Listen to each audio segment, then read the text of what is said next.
for Golden State as they took on the Clippers tonight. What? No, I was counting Shaq's rebounds versus Chuck. Chuck, what's something you were telling me about Shaq's rebounds? Your rebounds? I got more rebounds than Shaq. No, you don't. Yes, I do. No, you do not. During the break, I got 13,000 and you got 12 something. You played 4 more seasons than me. So what? Whoopee freaking do. So you have 500 fewer total, but you play. How many more games did? In about 150 more games. Yeah. So that means I was a better rebounder than you. No, but you still got a lower count, so which means I'm better. I'm just saying. Thank you. Just the things that go on during the break. Thank you for stirring. What do you want to throw him into a tree now, or no? I'm just trying. Okay. I was counting. I was up there. Hey, you know, Ernie, you talk about this Golden State team. They're another team I think is a big man short of be a legit contender. I think it's going to be interesting. Cleveland. Who's your contenders? I think the best team in the Eastern Conference is Chicago Bulls. Okay, and the best in the West? The Portland Trail Blazers. Stop it. I'm telling you, I've watched that team. No way. Listen. Not the best. They're good, but they're not the best yet. They have solidified their bench. Better than San Antonio this year. I do think they're better. In a 7-game series. Those teams play a 7-game series with San Antonio with all their guys. I'm telling you. You say this every year. Obviously, this thing is fluid because, listen, it's going to be interesting. The Rockets just went out and got Josh Smith.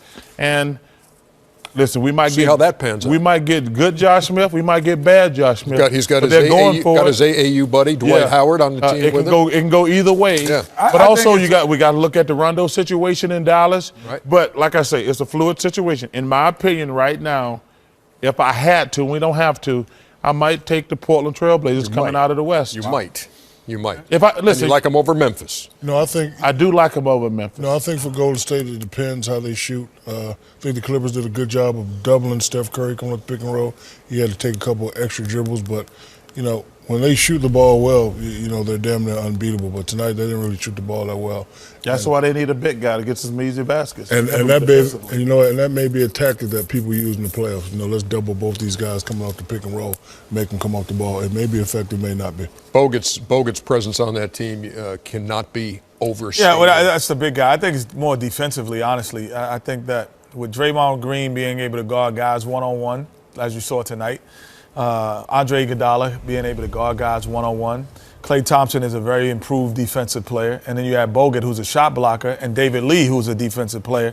They have more of a defensive presence than they've ever had when Bogut's healthy. So to me, it's not really about their offensive ability and being able to get points inside, but the ability to make people shoot over the top consistently is what will make them a contender or not. And the Clippers win this game, but I know just because, and you didn't say it when you talked about contenders, that you're not sold on the Clippers. I'm not sold on the Clippers at all. They're not tough enough.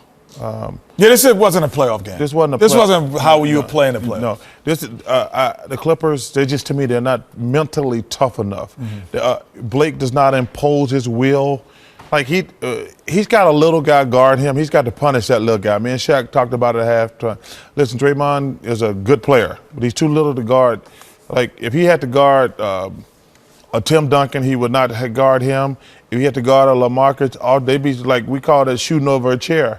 When you got a little guy guarding, you got to shoot over the chair. Ernie, I got a question for Chuck. How can you overlook Golden State, who has the best record in the West, and say they're not the best in the West? Well, then I think that they're a jump shooting team. I think but they got the best record. It's early. They're not giving away anything out, and it's still 2014.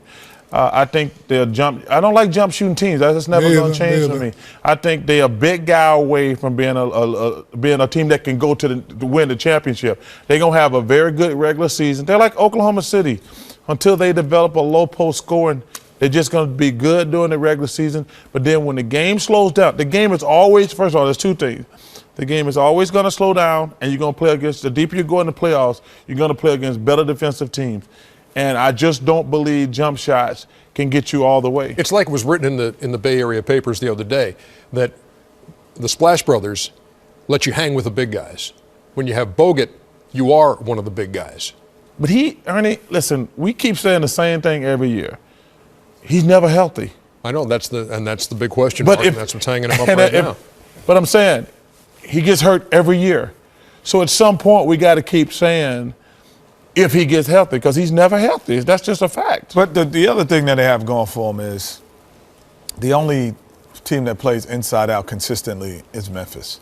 You know, even the Spurs are a perimeter-oriented team for a bulk of the game. So if you look at Golden State, Portland, Houston with James Harden, because Dwight Howard scores, but he's more of a defensive rebounder.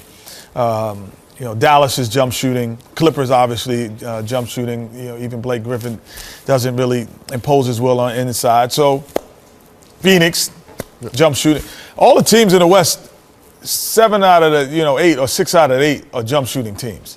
So you're not playing against Shaq, Barkley, right, Ewing, Robinson. You're playing against Gasol. But okay, That's the only guy other than Memphis, who has the best low-scoring post down low? Spurs with Timmy. And I think. I would say the Rockets. I still think that. What about Marcus Aldridge down low? No, he's a jump shooter. No, he's a jump shooter. But I'm saying he can post up. He can get 40, but it's from mid range. But you still, if you play against Golden State, you're gonna have to double him.